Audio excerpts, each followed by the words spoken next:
Përshëndetje dhe mirë se vini të dashur ndjekës në podcastin Rishtazi. Sot kemi vendosur që të sjellim një bisedë që është jashtë dinamikave politike, por për një moment u vu në qendër të politikës sepse ka të bëjë me shëndetin e qytetarëve.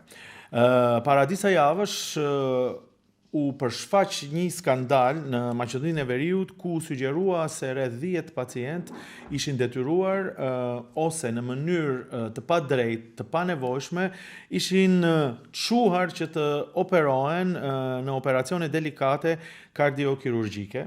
Dhe çështja sigurisht ngriti dilema se sa në fakt qytetarët duhet i besojnë mjekëve, mjekësisë, ose edhe nëse si çdo gjë tjetër që akuzohet në vendin tonë është shndruar vetëm në biznes dhe ai elementi njerëzor human është dukur.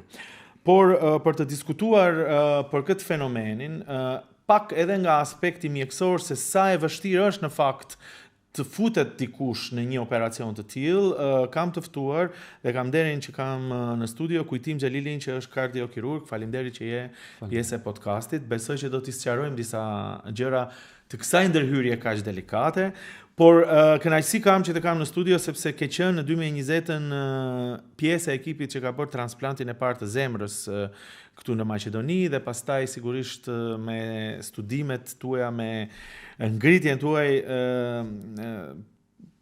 ke edhe specialitetet të tjera të cilat do t'i diskutojmë, por në fillim dua të të pyes dhe ashtu edhe u lidhëm ne në fakt për ta bërë këtë bisedë për këtë situatën.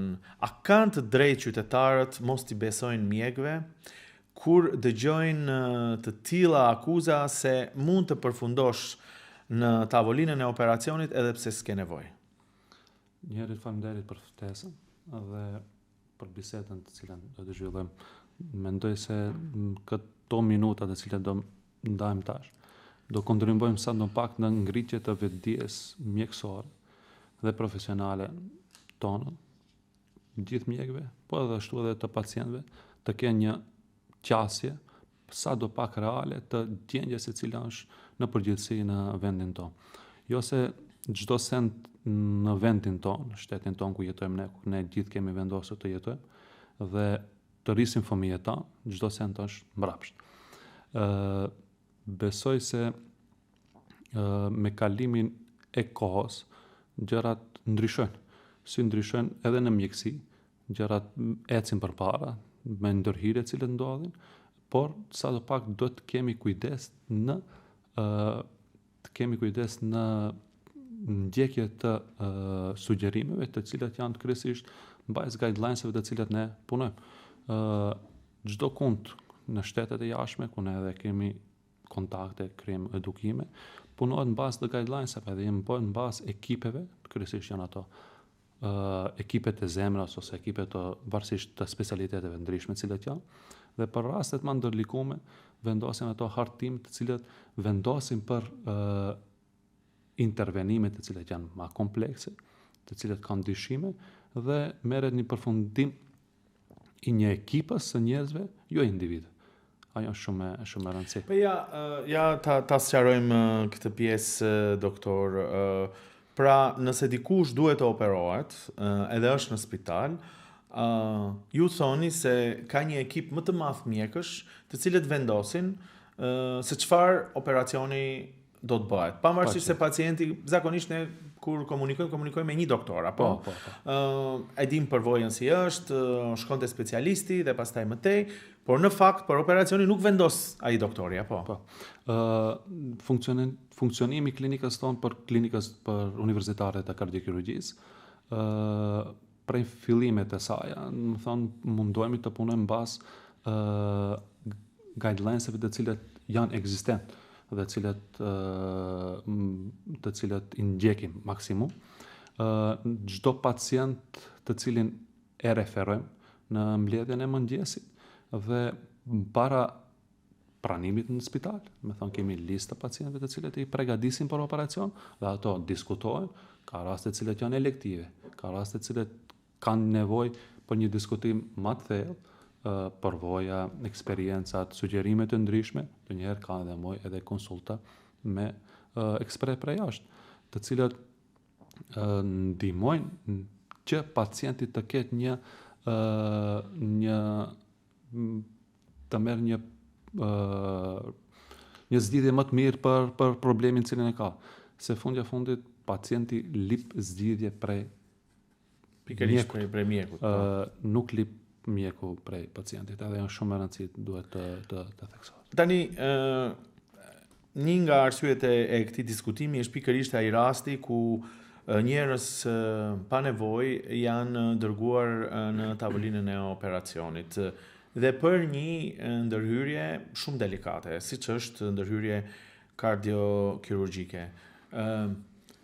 Prap do ta bëj pyetjen, ti si mjek kur i dëgjon këto doktor, si ndihesh? A mund ta pranoj si më thënë etika e mjekut një fenomen të tillë? Parat e përmenda pak më herët se për herë duhet të ekzistojnë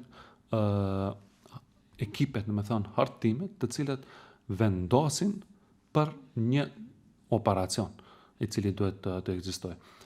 Dhe ajo si dukuri e cila ka ndodhur janë tash edhe të komisionet të cilat vendosin për ecurinë dhe epilogin e matutjeshëm, parat nuk duhet ndërhi shumë në atë pjesë.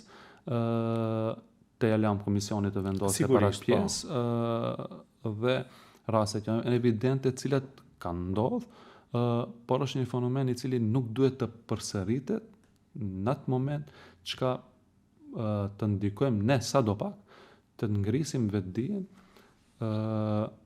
edhe mjekësore, se në fund të fundit edhe ne një ditë për ditëve do jemi gjithë pacientë.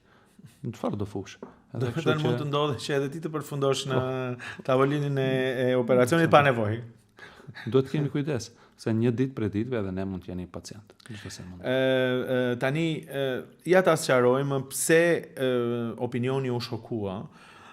Me të drejtë, po edhe unë si gazetar, po jo vetëm, apo edhe thjesht si qytetar, si një njeri që nesër mund të sëmurësh, sepse operacioni është shumë i vështirë. Dhe duhet ta sqarojmë se që ta kuptojnë ndoshta edhe qytetarët dhe pse ky rast është tejet delikat, se ky operacion kardiokirurgjik nuk është i lehtë, apo jo? Çfarë ndodh me pacientin kur operohet? Ja. Ta bëj pyetjen më thjesht. Po. Shumë e rëndësishme se është të theksohet se stresi dhe traumat që ne përjetojmë pacienti i cili ka nevojë për një ndërhyrje, çdo ndërhyrje kirurgjikale, po kryesisht kirurgjikale, është shumë e lartë. Dhe ne kemi përgjegjësi morale ndaj pacientit. Edhe pacienti ty ta jep në shërbim jetën e vet. Ne luftojmë smundjen, nuk luftojmë vdekjen, po shumë e rëndësishme vlerësimin të cilën ne japëm për një smundje, e cila ekzistonte pacientit. Çfarë do lloj smundjeve të cilat kardiokirurgjikale, do të thonë intervenim që duhet të kryhet te pacienti, të jetë në bazë të i bazuar në fakte. Jo se un kam qef, kështu të bëhet. Ajo është shumë e rëndësishme dhe për atë duhet të kemi kujdes në vendimin ton përfundimtar të cilin t'ja japëm, se në atë mënyrë ne kontribuojmë që jetë gjatësia dhe kualiteti i jetës, ne kryesisht ndikojmë në përmirësimin të kualitetit të jetës të një pacienti, të arrijë nivelin e duhur të funksionalitetit normal. Jo, ne me angazhimin ton, me punën ton, të ndikojmë që pacienti të ketë një jetë jo më të mirë, po më të keqe të cilën e ka pas, dhe mbas asaj, kryesisht ato pacientë janë mbas atyre intervenime, ato prapë ende në për spitale, jo funksionaliteti i tyre gjatë çdo ditë kthehen në punë, të punojnë normal.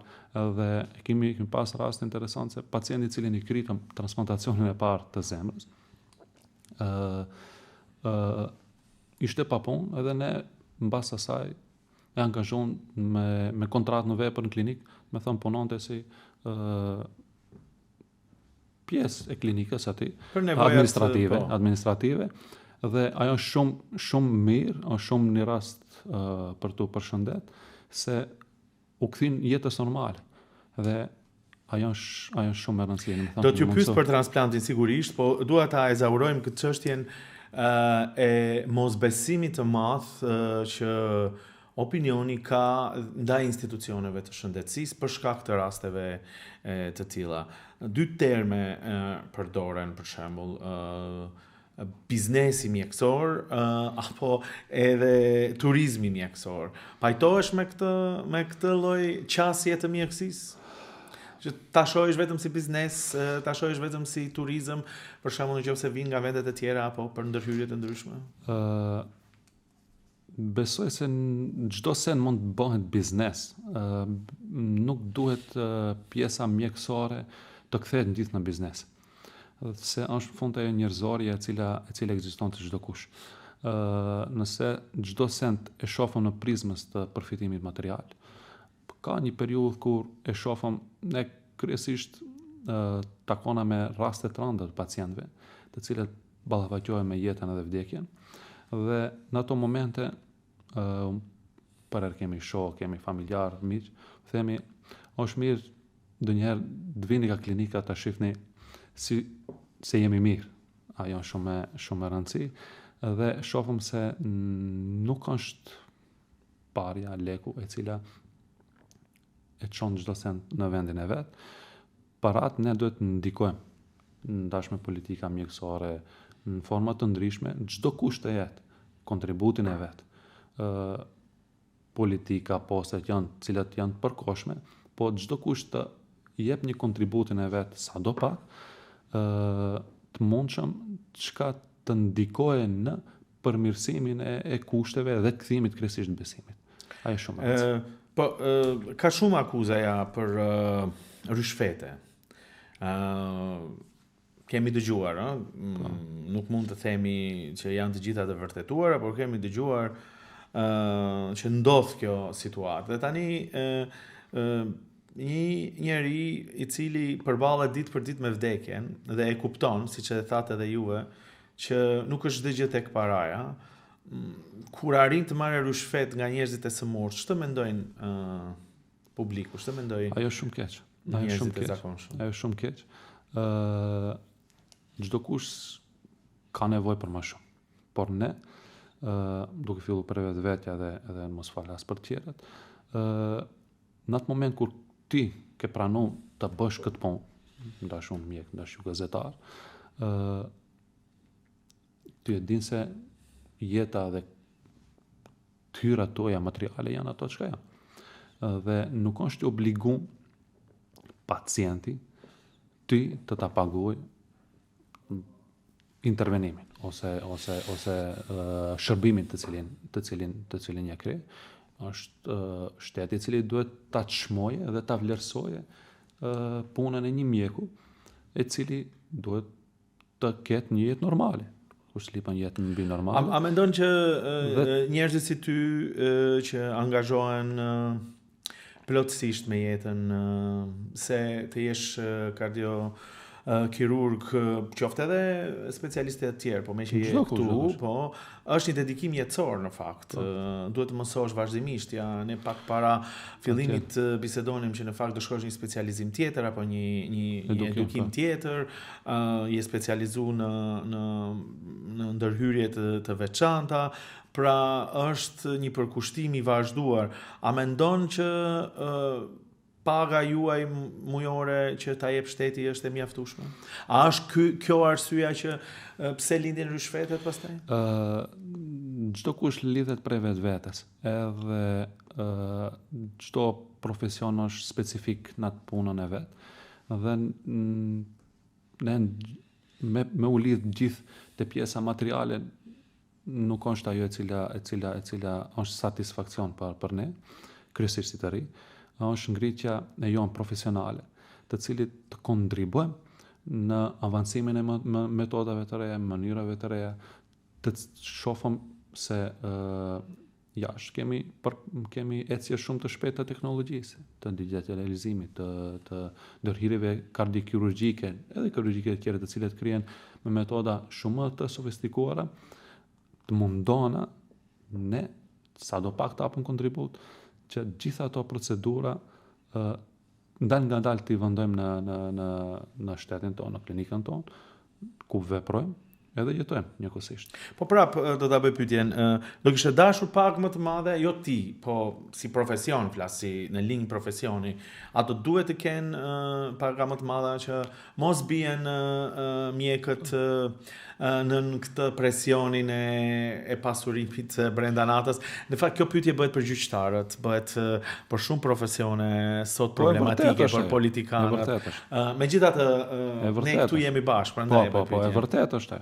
E vërtet është se duhet paguhet mundi të cilën e japën. Dhe ka dikush të kënaqet me atë çka merr, po dikush edhe shumë merr. A janë mjekët prej kësaj pangopsie që e karakterizon shoqërinë tonë? Po ndonjëherë mundet se ja. Ndonjëherë varet prej individit. Kryesisht e lidhi me individin i cili është. Dua të pyes edhe për këtë momentin emotiv, sepse më provokove kur e the fjalinë që ne nuk bëjmë luftë me vdekjen, por mundohemi apo të shërojmë sëmundjet. Dhe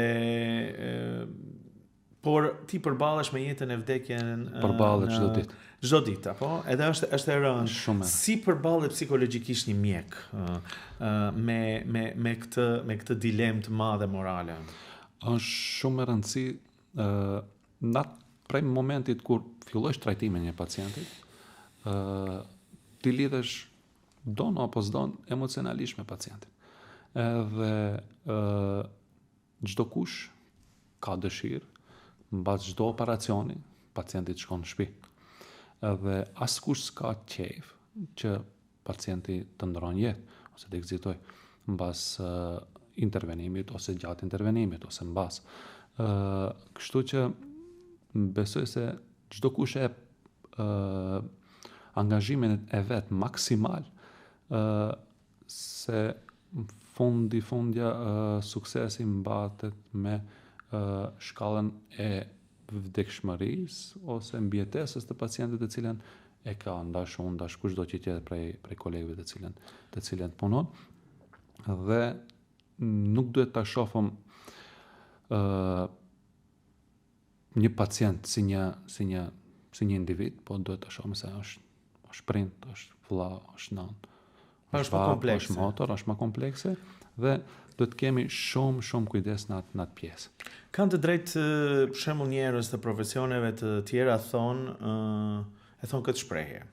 Duhet të jesh pa emocione si mjekët që i kanë njerëzit të shtrirë në atë tavolinën e operacionit, të cilët e dinë që mund të jetë jeta të dominojë, mund ta marrë vdekja pacientin, por prapë ata janë të ftohtë dhe vazhdojnë jetën kështu pa asnjë lloj emocioni.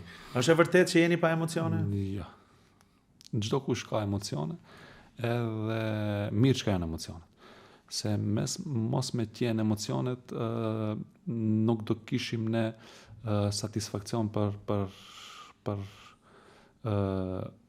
intervenime më komplekse të cilët ndodhin. Ato ndodhin, ndonjëherë janë t'imponume nga fakti urgjencës të intervenimeve të cilët ndodhin.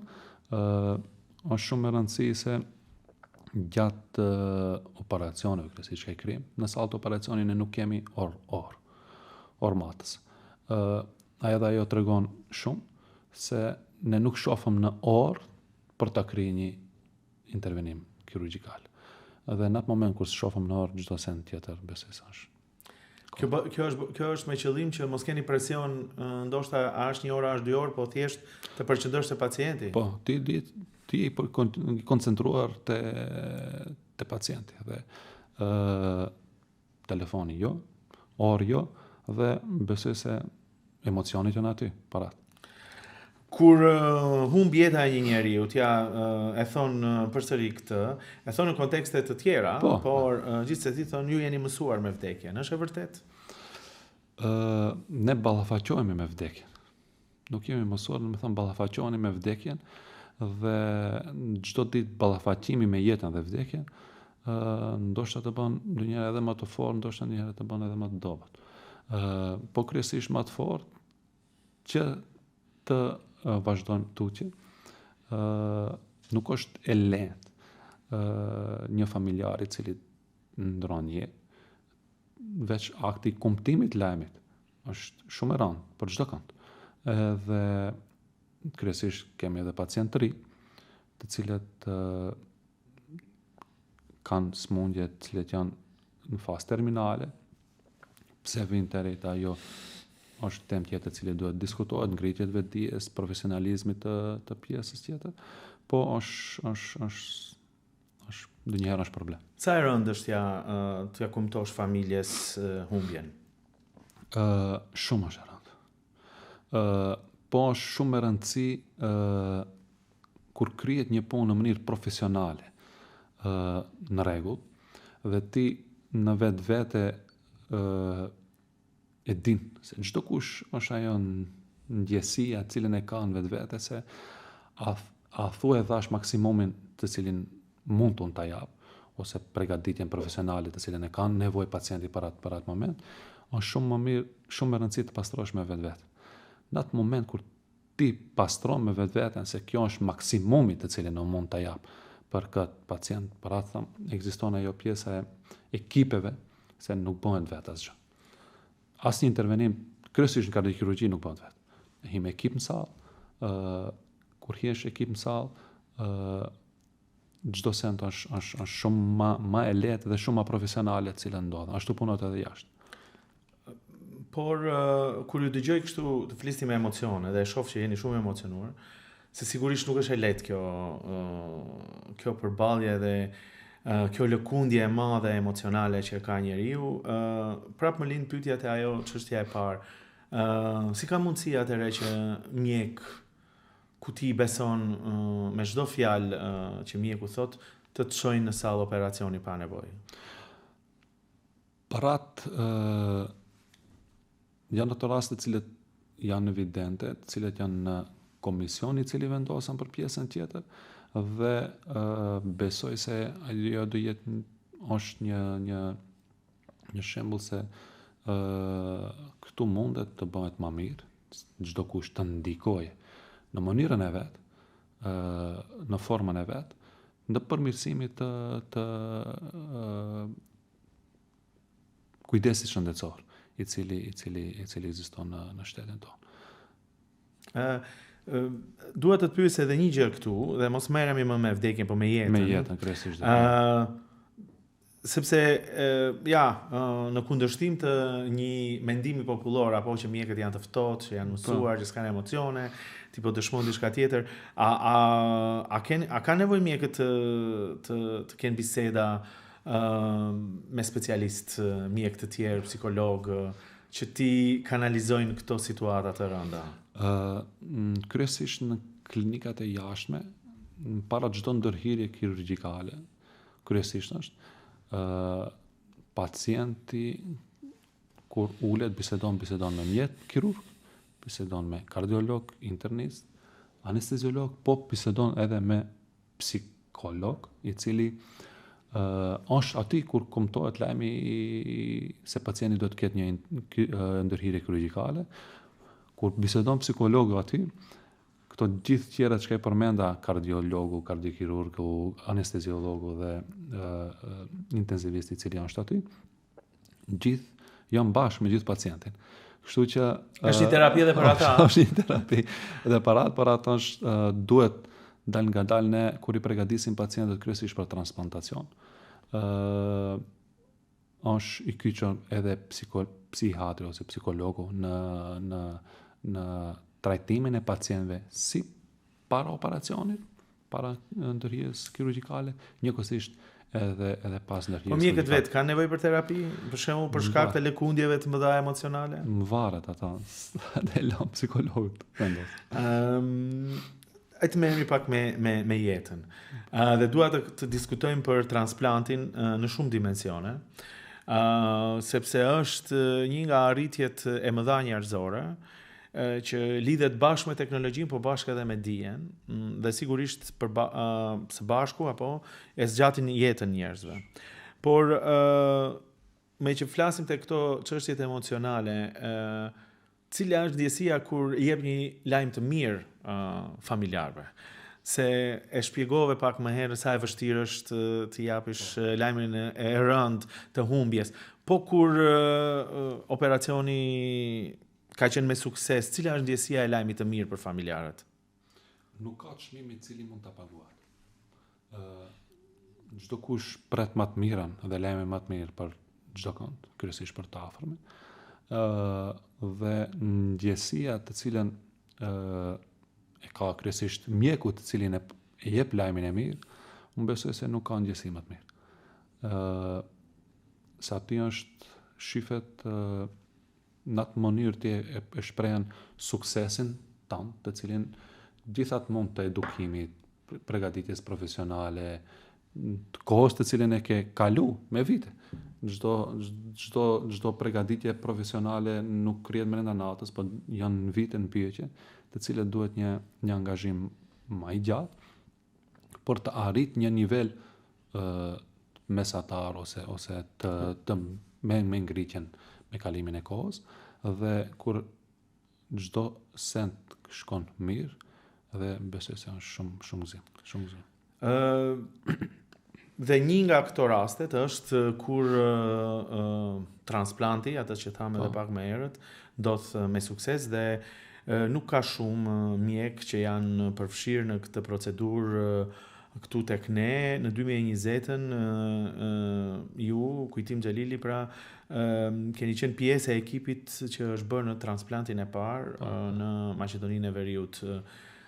Dua pak ta shpjegojmë për ata që ndoshta edhe nuk e kuptojnë se sa e vështirë është transplanti në vetvete, por që të ndodh transplanti dhe pastaj këtë ta diskutojmë pak më vonë, duhet të ketë edhe dhurues të organeve.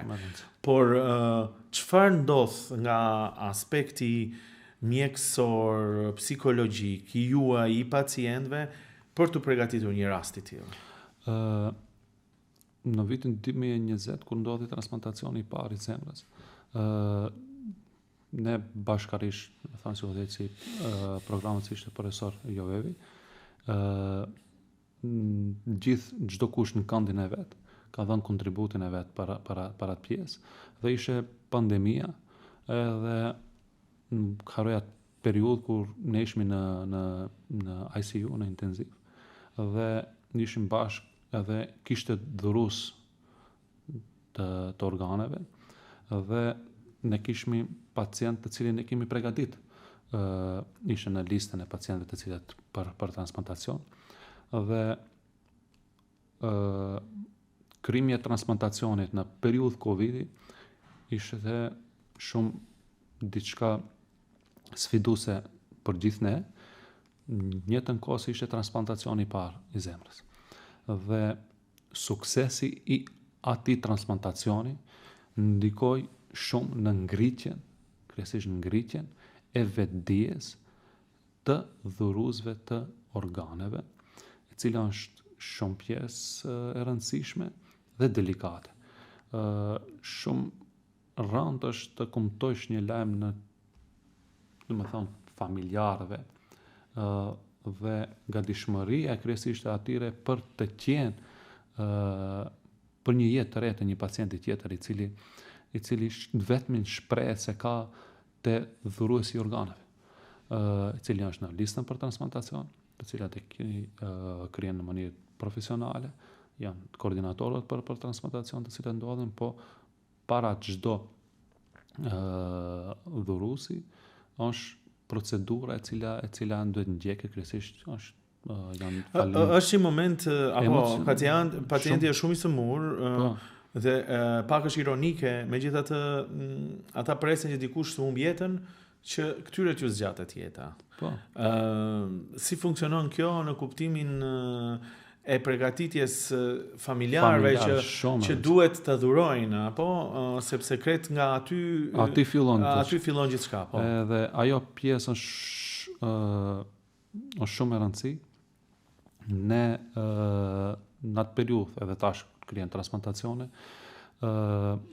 është një fenomen i cili duhet të ceket, është se gjithë familjarët të dhuruesve dhe të recipientëve, mbas çdo transplantacioni ato janë miq familjar. Dhe shumicën për atyre të cilët I njoh edhe personalisht, janë miq familjar dhe miqësia e tyre nuk besoj se përfundon me qoftë pacienti mund të ekzitojë me kalimin e viteve ose diçka tjetër, ata janë të lidhur emocionalisht me njëri me tjetër. Dhe duhet të cekë diçka I vetmi vend, I rast, kur ne mund ta shohim se në vendin tonë ekziston bashkëtesë, është transplantacioni I organeve. Pse e thua këtë? E tha me një qëllim caktuar se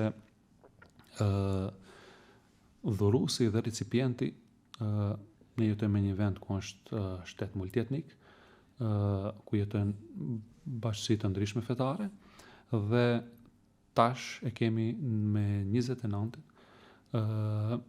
një organizim nga qendra rinore në Ohër, I cili është organizuar kryesisht në atë aspekt të cilën do kenë edhe përfaqësues të bashkësive fetare,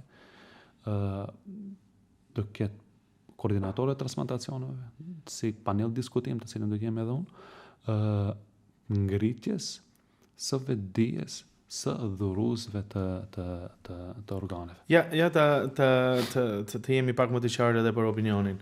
Pra, kur janë njerëzit e sëmur, bie çdo gjë, edhe etnia, edhe feja, edhe emrat e njerëzve dhe gjithë fokusi është e jeta dhe të shpëtimi I jetës. Atëre ka ndodhur, prandaj dhe ju e thoni me siguri, që një dhurues të jetë I një etnie tjetër dhe një pranues, një recipient të jetë I një etnie tjetër, apo jo? Po. Shumica në rasteve është ashtu, dhe para të ceka, atëherës nuk shifet përkatësia kombëtare, etnike, politike dhe çdo send me radhë, po është shifet ajo njerëzorje, e cila ekziston te ky popull I cili jeton në këtë vend, dhe është shumë për të përshëndetur dhe unë përkulem aty dhe familjarëve të këtyre pacientëve, të cilët janë dhurues të organeve, dhe besoj se ato familjarë duhet të kenë një vend të caktuar në shoqëri. Se ato ndikojnë që një pacient tjetër të jeton. Dhe sigurisht kur themi dhurues, bëhet fjalë për pacientë të cilët edhe ata duhet ta humbin jetën në një formë të caktuar që organet të jenë të transplantueshme, apo jo? Zakonisht ndodhin aksidente, aneurizme të cilat ndodhen në kokë, të cilat janë raste të rënda, po kur ndodhin, dhe është pjesa intenzive së anesteziologëve, kardiologëve, të cilat është pjesa para përgatitjes të pacientëve për në qoftë se është adekuat për donor, dhe recipienti I cili e merr organin njëkohësisht është para përgatitja e atyre pacientëve. E përmenda këtë sepse më kujtohet rasti I një vajze që humbi jetën në aksident automobilistik dhe prej saj, për shkak se familja lejoi dhurimin e organeve, u shpëtuan 6 jetë të ndryshme. Por dua të pyes pak direkt, apo se ti thua që aty bien të gjitha gjyrosjet që njeriu mund t'i ketë, të gjitha shtresat etnike, kombëtare, fetare, dhe del humaniteti, del njerëzorja në sipërfaqe, por megjithatë a janë shqiptar ata që kanë pranuar më shumë organe apo maqedonas? Varësisht prej listës të cilët të transplantacioneve të cilët janë, ne parat kemi organizuar edhe tash ka organizohet panel diskutimi nga qendra rinore të cilët do të jenë edhe përfaqësues të bashkësive fetare. Po, do ta pyesë edhe për parë të cilët edhe kanë pas ndikimin e vet në ngritje. Ajo bëhet me qëllim çka mundohemi ne sadopak të ndikojmë në ngritjen e vetdijes. Qoftë shqiptar, qoftë maqedon, qoftë turq edhe etnive tjera, të ndikojmë sadopak në ngritjen aty nivelit se ndonjëherë ekziston ajo nënvetdia se e merr ky e merr ai, por nuk ka është klinika universitare e kardiokirurgjisë, është pjesë e Eurotransplantit ku nuk lejohet çdo sent është e monitoruar, çdo sent është në mënyrë më precize e udhëheqme dhe besoj se nuk duhet lehet pik dyshimi në atë pjesë. Po megjithatë shkëmbimi i organeve ndodh ndër etni të ndryshme, ja ta them. Po, ndodh. Dhe familjarët nuk e kanë problem këtë. Se kanë as pak problem. Prandaj dhe tha që miqësitë ndodhin pastaj për te etnisë. Për te etnisë. Unë tregoj një shembull, është pacienti i cili e kemi transplantuar, është prej po njëkohësisht edhe ne si mjek familiarizohemi me ato pacient. Se duhet ndjekje pacientëve postoperativ, koha cilën e kalojmë me ato është shumë më e gjatë, dhe një pacient cilën e transplantuam ishte prej tetove, edhe në bazë të parametrave ishte në listë për transplantacion, dhe ai tha unë do shkoj, po është shumë e rëndësi, kështu që ka ardhur me vetur me mu. Me thëmë prej tetove deri në klinik, ka ardhur me vetur me mu, dhe unë e kom pas shumë rëndë se e di çfarë lloj intervenimi e pret atë pacient. Dhe tash e kam shumë shok. Kështu që funksionon normal. Është pranu si një organi dhe tani ai jeton. Jeton normal. Dhe ndoshta Rusi ka qenë një etnie tjetër, kjo. Rusi ka qenë etnisë tjetër, të cilët ato janë miq familjar, dhe çdo fes, çdo gëzim e ndajnë bashkë, për përvojës personale. Familjarët që dhurojnë, domethënë që marrin vendimin që të dhurojnë organet e një familjari që ka humbur jetën, si e përjetojnë këtë akt? E përjetojnë sikur jeton ende personi që ka ikur? Ajo është shumë vështirë për tu diskutu. Besoj se me mbajtjen e emisioneve, panel diskutimeve të cilët duhet të kyçen edhe familjarët të dhuruesve të organeve, njëjtë si recipientëve të cilët tash e kemi përgatitur, do jenë, edhe ajo është shumë e rëndësishme, sado që ne si mjek mund të folim për dhurimin e organeve, mund ta shprehim atë pjesën mjekësore, ndikim në përmirësimin e jetëve të pacientëve, të cilët janë recipient, është shumë e rëndësishme gjatë çdo panel diskutimeve të cilët mbahen, të jenë të kyçur kryesisht edhe familjarët të dhuruesve të organeve, se ato janë faktor kyç, ato janë bazamenti i çka e ndodhën transplantacioni i organeve. Me mos me qenë dhuruesit të organeve, ne s'kena kujt i bëjmë transplantacion të organeve. Tani, unë të pyes direkt, ndër komunitetin shqiptar, cila është mendësia? Është një mendësi që ndoshta duhet punuar, jo vetëm komuniteti shqiptar, po me që kemi ty të kam këtu dhe jemi pjesë e atij komuniteti, a duhet një lloj edukimi më i madh i tyre për të leju këtë lloj gjëje, sepse ti disa herë përmende doktor që edhe përfshini apo klerikët, përfaqësuesit fetar dhe jo pa qëllim. Por prandaj të po ju pyes direkt, a janë dhurues më shumë të tjerët apo shqiptarët?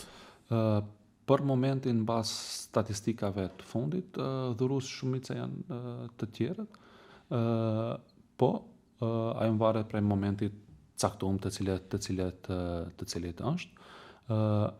Parat ne duhet të ndikojmë në ngritjen e vetdijes, sadopak, përsëri do ta ceki, se një ditë edhe ne mund të jemi recipient të organeve. Njëtë si dhurues. Mos harrojmë edhe atë fakt. Jetë mund të jemi edhe rrustër. Tani, ja këtu dua të pyes, do keni një diskutim në datë 29, ku sigurisht të gjithë që mund të jenë ohër apo mund të shkojnë ta dëgjojnë dhe kjo është e rëndësishme, ndoshta edhe ne kontribuojmë pikërisht në këtë aspekt, por cili është qëndrimi i komuniteteve fetare, përderisa i keni përfshirë ju normalisht, nuk mund të flisni në emrin e tyre, por aq sa keni dëgjuar, sepse shpesh ndodh që të ketë keq kuptime që nuk lejohet me fe, ose njerëzit që janë më fetar do shkojnë edhe të konsultohen me të drejtë me klerikët, me përfaqësuesit fetar të fesë që ata i besojnë. Cili është qëndrimi i tyre me që i përfshini në këtë diskutim? Ne me qëllimi kemi përfshi edhe ato dhe kemi është shumë mirë që është ftesa, është pranuar në mënyrë pozitive dhe atë gjithë klerikët fetar ta ndjejnë se edhe ato janë pjesë e këtij procesit, i cili nuk është i lehtë, i cili ndodhen në shtetin tonë, kështu që kemi përkraje pozitive nga ana e bashkësive fetare. Si rezultat e asaj, ato do jenë prezent kanë qenë edhe evenimente tjera prezent, por edhe tash do jenë prezent, të ndikojnë në ato pjesë ku ne kemi ne jetojmë në një vend të vogël, ku Maqedonia e Veriut është shtet prej 2 milion banorëve, ku sadopak ne gjithë njihna njëri me tjetrin, dhe sadopak të ndikojmë në ato pjesë ku pjesa mjekësore ngec,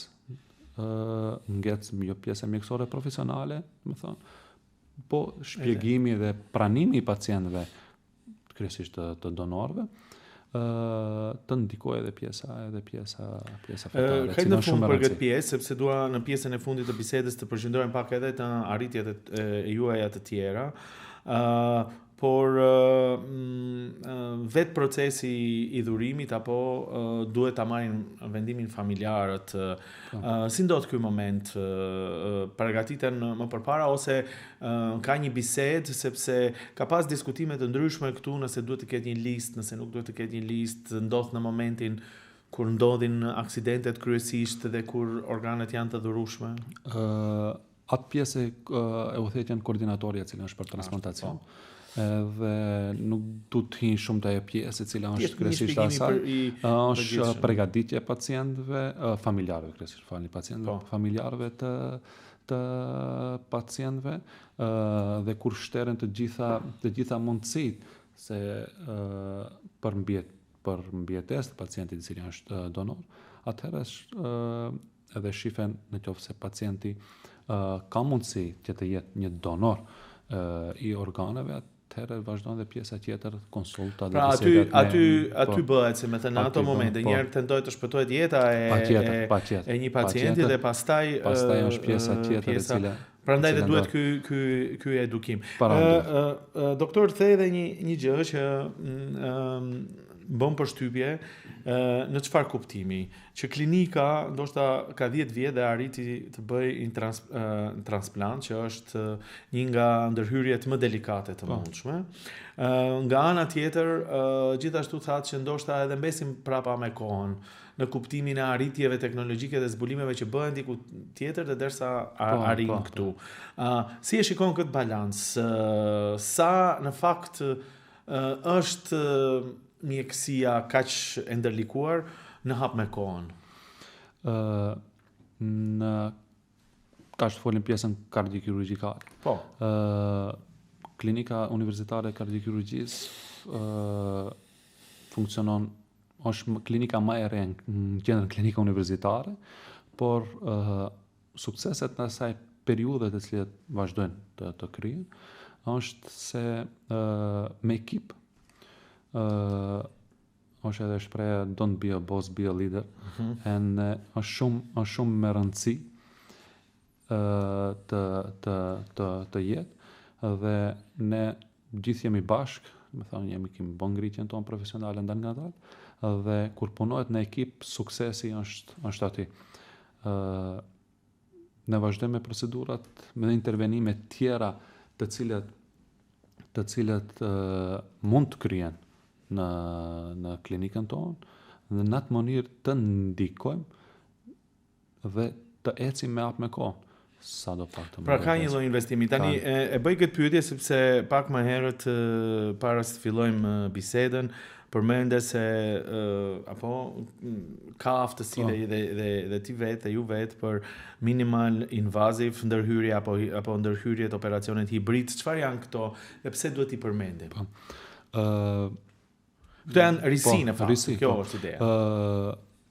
Procedurat minimal invazive të cilat kemi filluar në klinikën tonë të praktikojmë, në atë mënyrë shkurtohet kohë zgjatja e shtrimit të pacientit në spital dhe ndikon në drejt për së drejti në përmirësimin e pjesës post-operative të pacientit. Po çdo më thënë që nuk kryesisht krijen pa prerje të krahërorit. Do të thënë nuk prehet. Po ndërhyrja bëhet me minimal invaziv, do të thonë me mini torakotomi, me prerje minimale, me gjumë më të kuptueshme. Me prerje minimale, me minimal mini torakotomi e cila kryhet dhe në atë mënyrë evitohet sternotomia e pacientit, në atë mënyrë mundsohet që rekuperimi i pacientit mbas operacionit jetë shumë më i shpejtë dhe